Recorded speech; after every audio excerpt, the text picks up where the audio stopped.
우리는 살다가 보면은 속 터지는 일들이 많이 생깁니다. 누구에게도 창피해서 말 못할 그러한 일들도 많이 생깁니다. 하지만은 그럴 때 참기만 한다고 하면 병이 됩니다. 그래서 그렇게 참다가 생기는 병이 화병이라고 하고 또 우울증이라고 합니다. 그게 더 오래되면 암까지 되겠죠. 그렇다고 해서 참지 않고 막 마음대로 발설하자니 경박한 사람이 되고 실수하기가 쉽다라는 겁니다. 자살하시는 분들이나 또한 인질을 해서 인질범을 벌이거나 유명 인사들을 홧김에 총으로 쏴 죽이는 저격범들의 공통점이 있다고 합니다. 그들은 자기의 고민을 털어놓을 친구가 없다라는 겁니다. 그래서 친구가 없으면은 혼자 고민하다가 엉뚱한 생각을 합니다. 그러다가 자살하게 되고 남을 죽이게 하고 그러한 큰 일들을 벌리게 된다는 겁니다. 그런데 아무리 힘들어도 그런 문제를 그대로 가지고 있으면은 여러 가지 많은 문제들이 있는데 우리는 해결책을 찾아야 됩니다. 우리는 하나님의 자녀이기 때문에 신앙 안에서 해결책을 찾아야 되는데 그것이 뭐냐면은 하나님 앞에 속 시원히 털어놓는 겁니다. 때로는 자기 남편에게, 자기 아내에게, 자기 동생에게, 자기 부모에게, 친구에게도 말 못할 일들이 있습니다. 그래서 사람들은 병이 되고 사고를 치고 엉뚱한 데로 가는 건 아닙니까? 그래서 우리 성도들의 해결책은 하나님 앞에 속 시원히 털어놓는 겁니다. 그럼 하나님 앞에 속 시원히 털어놓는 걸 뭐라고 얘기합니까? 바로 기도입니다. 바로 인생의 큰 벽에 부딪히는 모든 문제들의 해결책은 기도라는 거예요. 오늘 예수님께서 겟세마네 동산에서 기도하는 모습을 보여주는 것이 본문인데 그 본문에서 예수님이 기도하실 때에 어떻게 기도하시는 것인지 분명히 우리에게 가르쳐주고 있습니다. 기도는 두 가지 원칙이 있습니다. 깨어 있어야지 기도할 수 있고 그리고 기도할 때에 내 주관대로 내 욕심대로 하는 것이 아니고 아버지의 뜻대로 구하는 것이 진정한 기도라고 말하고 있습니다. 예수님은 십자가 지시기 전 주간에 고난주간이라고 부르는데 고난주간 목요일에 유월절 행사를 하십니다. 유월절 식사를 하는데 목요일날 마가의 다락방에서 예수님의 제자들과 유월절 행사를 합니다. 하다가라고 하는 유월절 예식서에 보면은 유대인들은 그 예식서에 따라서 유월절을 지내야 되는데 해가 지면 시작이 됩니다. 예식서에 따라서 유월절을 지내면은 4시간이 걸린다고 합니다. 그러니까 예수님과 예수님의 제자는 해가 져가지고 시작했으면 저녁 6시라고 하면은 밤 10시에 끝났을 것입니다. 거기다가 예수님은 만찬만 한 것이 아니고 제자들의 발까지 씻겨주었습니다. 피곤했습니다. 물론 제자들도 피곤했습니다. 하지만 피곤해도 꼭 해야 할 일이 있었습니다.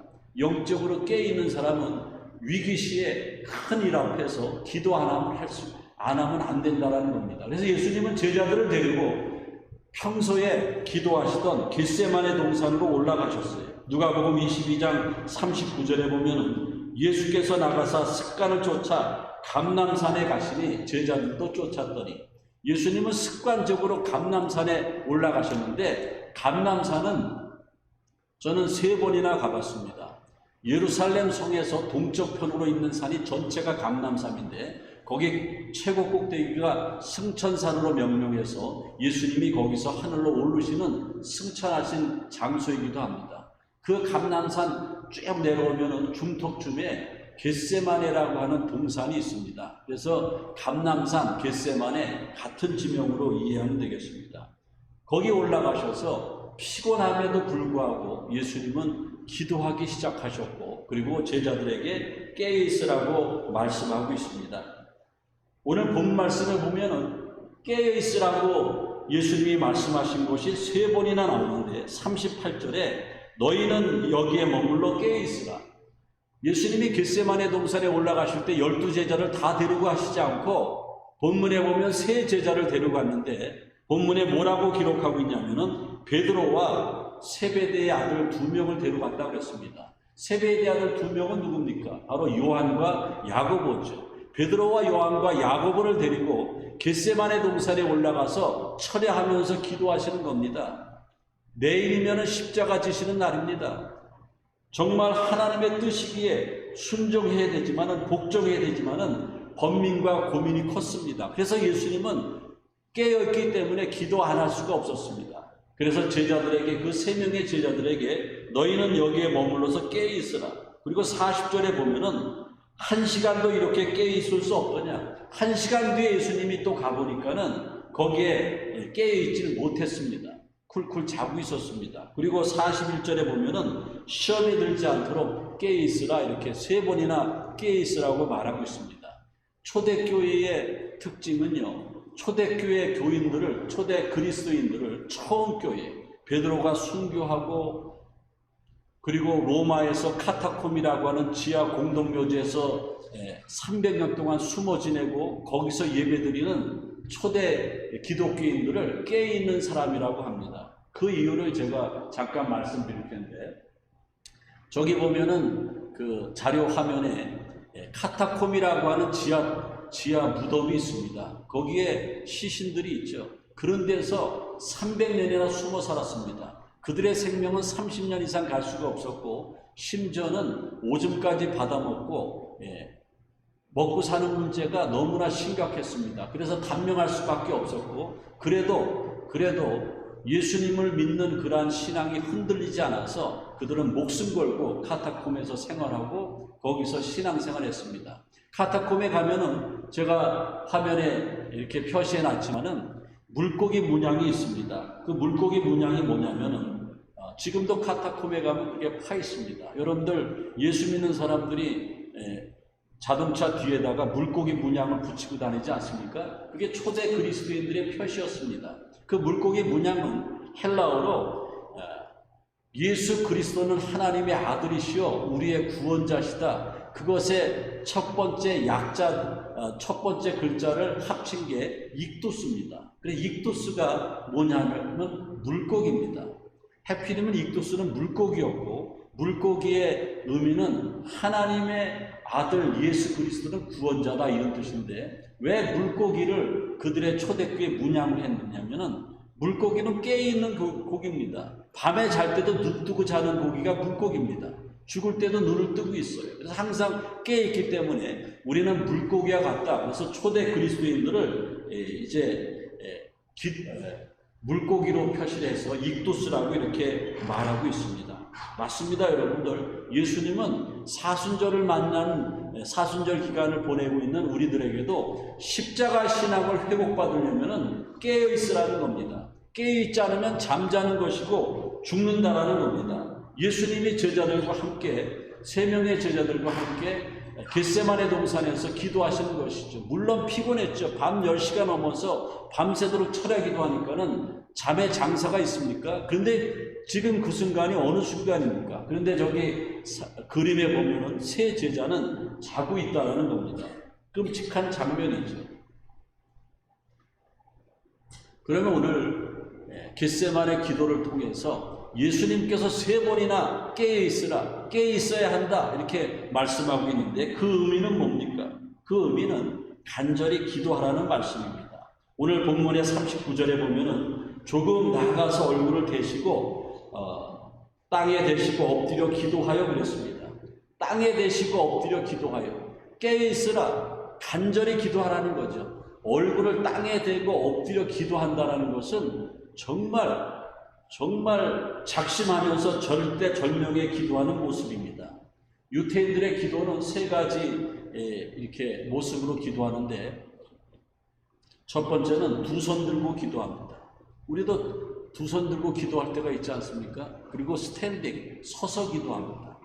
그리고 또 한 가지는 무릎 꿇고 기도합니다. 그런데 더 간절히 절대절명으로 기도하는 것은 오늘 예수님처럼 겟세마네 동산에서 땅에 무릎 꿇고 엎드려서 얼굴을 땅에 대고 기도하는 것, 그런 모습으로 기도했다라는 겁니다. 그 옛날 엘리야도 갈멜산에서 얼굴을 땅에 대고 사생결단하고 기도할 때에 하나님께서 기적을 주시지 않습니까?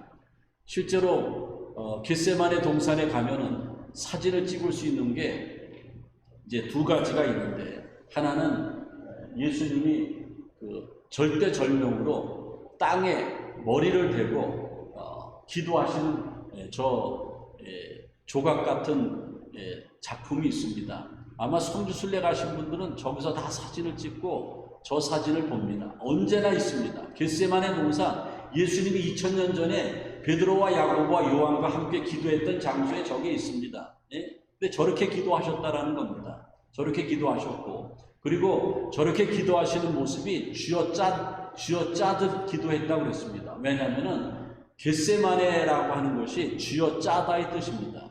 그런데 그 겟세마네 동산을 감람산이라고 하는데, 감람산에는 감람나무가 많이 있습니다. 2000년 전에 예수님이 기도하실 때, 십자가에 처형당하실 때도 있었던 나무가 지금도 있습니다. 저도 저 사진을 저렇게 찍어 왔는데, 성지순례 가신 분들은 예수님이 저 감람나무는 올리브나무인데, 올리브나무는 쥐어 짜듯 이렇게 비비 꼬였고 굉장히 단단합니다. 2000년이 지난 지금에도 살아있는 나무입니다. 그래서 겟세마네 기도는 예수님처럼 쥐어 짜듯 기도하는 거예요. 그리고 깨어서 기도한다라는 겁니다. 바울도 로마서 13장 11절에 또한 너희가 이 시기를 알거니와 자다가 깰 때가 벌써 되었으니, 깨어서 기도하는 거죠. 절대절명으로 기도하는 겁니다. 예수님의 십자가 질 시간들이 점점 다가오고 있는데, 예수님은 절대절명의 기도를 안 하실 수가 없었다라는 겁니다. 종교를 개혁했던 마틴 루터가 사탄의 전략을 얘기하는데, 사탄의 전략은 사람의 영혼이 잠자게 하는 것이 사탄의 전략이라는 겁니다. 자기가 많이 당했다는 겁니다. 사탄은 이만하면 됐다 하면서 자기를 기도하지 못하게 막 속였다라는 겁니다. 그래서 마틴 루터 종교개혁자 마틴 루터의 전기에 보면은 사탄과의 싸움이 많이 나오는데, 사탄은 내 영혼을 죽이려고 하고 내 영혼을 잠자게 하려고 했다라는 겁니다. 사탄 마귀는 맹수로 우리를 위협하지 않고, 또 여러 가지 가난으로 위협하지 않고, 어려움으로 위협하지 않고, 영적으로 잠자도록 사탄은 역사한다는 겁니다. 우리가 혹시 지금 이 어려운 시기에 또 사순절을 맞았는데 아직까지 영적으로 내가 잠자고 있지는 않은지 한번 돌이켜 보시길 바랍니다. 얼마나 영적으로 잠자는 사람이 많았으면은 예수님의 제자 가운데 정말 특별한 제자들이라고 하는 세 제자도 영적으로 잠들어 있지 않았습니까? 사순절이 깊어가고 있습니다. 여러분들 집에서 꼭 기도하시길 바랍니다. 말씀 붙잡고 기도하시고 영적인 잠에서 깨어 일어나시길 바랍니다.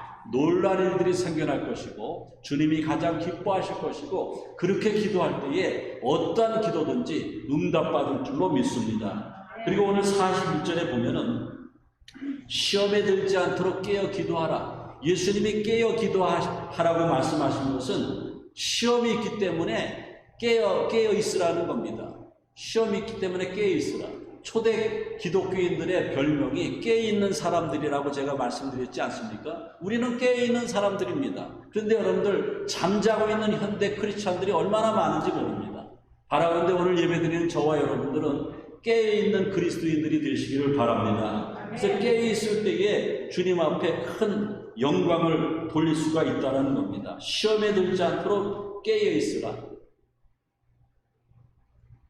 목회하다 보면 교회 다니다가 교회 안 나오시는 분들이 있습니다. 그런데 전화해도 전화 안 받고요. 지인들의 얘기를 들어보면은 시험 들었다라는 거예요. 물론 시험 들 수 있죠. 교회 다니다가 사람들의 모임이니까 사람에게 시험 들 수 있죠. 근데 시험에서 이기지 못하는 것은 내가 영적으로 잠자기 때문이라는 거예요. 저 같은 목회자도요, 시험 듭니다. 식구들한테 시험 들고요. 특별히 성도들한테 얼마나 시험 드는지 모릅니다. 정말 시험 많이 듭니다. 그런데 그 시험 든 상태로 그대로 있으면 목회 접어야 되죠. 어떻게 합니까? 깨어 기도하는 겁니다. 시험을 이길 수가 있다라는 겁니다. 한국에 장영희 교수님이 있는데, 물론 하늘나라 지금 가셨습니다. 이분은 암병으로 투병하다가 하늘나라 가셨는데, 살아온 기적, 살아갈 기적이라는 책에서 암 투병에 자기의 일생을 쓰면서 뭐라고 얘기하고 있냐면은, 내가 아침에 눈을 뜨면 너무 감사해서 밤새 죽을지 몰랐는데 또 살려주셔서 하나님 앞에 감사했다. 그리고 저녁에 해가 지는 걸 보면은 하나님 하루를 기적처럼 살려주신 거 감사합니다. 또 감사했다라는 거예요. 그리고 잠자리에 누우면서 한 가지 소망이 있습니다. 하나님, 내일 해가 뜨는 거와 마찬가지로 저의 눈도 뜨게 해 주옵소서. 그렇게 기도했다라는 겁니다. 그렇게 신앙이 좋은 이제 장영희 교수가 암으로 죽었는데, 미국의 유학 시절 얘기를 책에다 기록해 놨습니다. 미국의 유학 시절에 컴퓨터가 막 나왔는데 자기는 컴퓨터가 없었고 컴퓨터를 할 줄 없어서 영문 타자기로 논문을 썼다고 합니다. 박사학위 학위 논문을 영문 타자기로 겨우 다 쳐가지고 너무나 홀가분해서 차를 몰고 뉴욕의 친구네 집에 잠시 놀러 갔는데, 친구네 집에 있다 집에 오려고 차의 문을 열었는데 차 안에다가 영문 타자기와 그리고 논문을 놔뒀는데 논문과 영문 타자기를 다 도둑 맞은 겁니다. 여러분도 공부해 보시면 알겠지만은 10년 공부 끝나는 거죠. 너무나 절망했고 너무나 시험에 빠졌습니다. 하나님, 이게 뭡니까? 제가 유학을 시작할 때 유학 생활하면서 기도 안 한 날이 없는데 왜 나한테 이런 큰 시험을 줍니까? 그리고 나흘 동안 아무것도 안 하고 식음을 전폐하고 집에 있는 거예요. 그러다 5일째 되는 날 햇빛이 커튼 사이로 쫙 들어오는데 그 햇빛 사이에서 음성이 들려오는 겁니다. 괜찮아. 다시 시작하면 되잖아. 너는 다시 시작할 수 있어.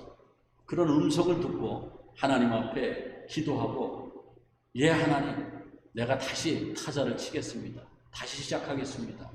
그리고 기도하면서 시험을 이기고 다시 시작해서 원고를 마무리해서 1년 뒤에 학위 논문을 통과하면서 그 논문 맨 앞장에다가 나에게 생명을 주신 하나님 앞에 감사하고, 내가 오늘 여기까지 나를 이끌어 주신 부모님께 감사하면서 이 논문을 바칩니다. 그리고 논문 원고를 훔쳐가서 내 삶에 중요한 교훈을 줬던, 다시 시작하는 법을 가르쳐줬던 그 도둑에게도 감사드립니다. 이렇게 썼다라는 거예요. 그러면서 자기 자서전에 뭐라고 했냐면은, 누구든지 시험에 들 수 있는데 그 시험을 이길 수 있는 방법은 기도하는 것뿐이다. 여러분들 시험에 들지 마세요. 방법을 알았는데 왜 시험에 듭니까? 시험은 사탄이 주는 겁니다. 물론 사람 관계에서 시험 들 수 있지만은 그것은 사람은 나쁜 사람이 없어요. 사탄이 사람을 조종해서 사람 관계 속에서 시험 들게 만든다라는 겁니다. 그리고 나의 상황이 어렵게 만들어서 시험 들게 만든다라는 겁니다. 그때 예수님은 깨어 기도하라고 말씀하고 있습니다. 우리의 신앙이요, 점점 좋아지면은 점점 시험이 더 많아진다라는 거예요. 그래서 신앙이 성숙할수록, 신앙의 연조가 클수록 더 많이 기도해야 된다라는 겁니다. 저는 때로는 하나님, 기도는 목사만 이렇게 많이 해야 됩니까? 장로님, 권사님, 집사님은 적게 해도 됩니까? 저는 이렇게 불만을 토할 때가 있습니다. 왜냐하면은 새벽 기도고 예배고 본인들은 오고 싶으면 오고 안 오고 싶으면 안 오는데 저는 날마다 와야죠. 그리고 누구보다도 기도를 많이 해야 됩니다. 그러면서 그것을 불만으로 여길 때도 있었습니다. 그렇지만은 하나님께서 깨닫게 해주시는 것은 너에게는 사명이 있지 않냐. 그래서 그 사명, 목사가 되고 사명을 얻어서 내가 정말로 점점 신앙이 성장할수록 나에게는 더 큰 시험이 도사리고 있다는 사실을 깨달아서 깨어 있어야겠다. 그래서 야고보서 4장 7절에 보면은 마귀를 대적하라, 그리하면 너희를 피하리라. 여러분들 목사에게도 엄청난 시험이 있고요, 사탄이 근접합니다. 그걸 저는 철저하게 느낍니다. 만약에 여러분들이 영적으로 신앙생활하고 하나님을 제대로 믿는다고 하면은 사탄이 나를 자꾸 시험 들게 만들고 신앙생활 못하게 만들고, 사탄이라는 것이 디아볼로스라는 헬라어인데 방해한다라는 겁니다. 우리가 성령 충만해지는 거 방해하고, 우리가 기도 열심히 하는 거 방해하고, 심지어는 우리가 천국 가는 거 방해하고, 그리고 내 남편 전도하는 거 방해하고, 그게 사탄의 임무라는 겁니다. 그래서 우리에게 시험이 찾아온다는 겁니다. 깨어있으라 시험을 이기라는 거죠. 그리고 오늘 42절에 보면은 두 번째 나아가 기도하여 이르시되 내 아버지여, 만일 내가 마시지 않고는 이 잔을 내게에서 지나갈 수 없거든 아버지의 원대로 되기를 원하나이다. 또 한 번 깨어있으라는 이 말은요, 하나님께 복종하라는 거예요. 내 주도적으로 신앙생활 하지 말라는 거예요. 예수님도 지금 십자가라는 큰 인류의 큰 대업 앞에 하나님은 십자가 지라고 그러는데, 얼마나 힘드셨으면은 할 수 있으면은 이것이 지나가게 해달라고 그랬는데, 예수님의 기도는 어떤 기도였습니까? 아버지의 원대로 되기를 원하나이다. 그래서 예수님은 십자가의 죽음을 통해서 기꺼이 복종을 선택했다라는 겁니다. 마지막으로 한 분을 소개하면서 제가 설교를 마무리하고자 합니다.